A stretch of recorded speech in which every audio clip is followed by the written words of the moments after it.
forgot that you had the limits set there. So it's up to you how to have the limits, how to use the limits. But this is on iPhone, is on the left side, and the Android Google Pay or Google Wallet.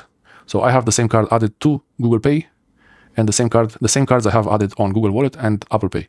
So they are both ready to use in any situation when I have to use them in the shop. So I don't have to carry the cards with me. For sure, you need to keep the cards and not lose them, because you might need to actually, at some point, you might need to use the physical card, but most of the time you need to use simply just the phone. And you can also see the transaction history for the card in the Apple Pay or Google Pay or in the application of the bank. Between using a physical card or a virtual card, the best is to use both. You use the physical card that is also added to Google Pay and Apple Pay. And most of the payment apps and banks, they give you the option to add the card to Google Pay or to Apple Pay, to Apple Wallet or Google Wallet.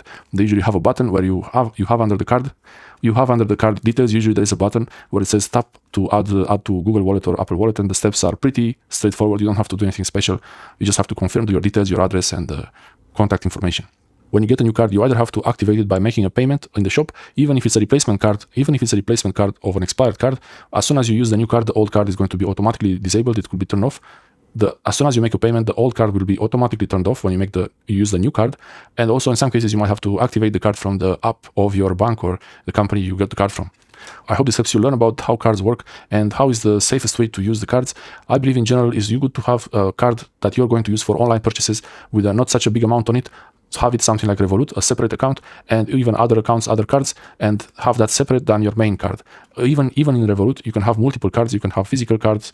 You can have the virtual cards. So in Revolut, I prefer to have a separate virtual card. For the Amazon store, I have a virtual card set there. And for AliExpress, I even use Apple Pay or Google Pay. So there is no link to the actual card. It's only the temporary card from Google or Apple.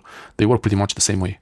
The cards, they're changing constantly. All the time the cards are changing, so you might have to do things differently every time you use a new card. The most convenient thing is to use the virtual cards, because you can have as many as you like, and you can open cards, close cards all the time without having to go into too much details. Always, I believe it's a really good idea to have actual cash with you, because the cards at any time, they could stop working, even if it's temporarily for 1 hour.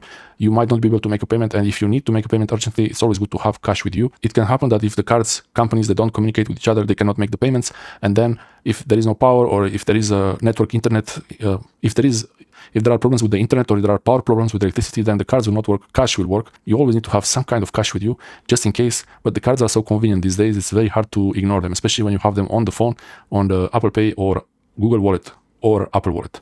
Thanks for watching. If you have any questions about the cards and the Apple Pay and Google Pay, let me know in the comment section below. Thanks for watching.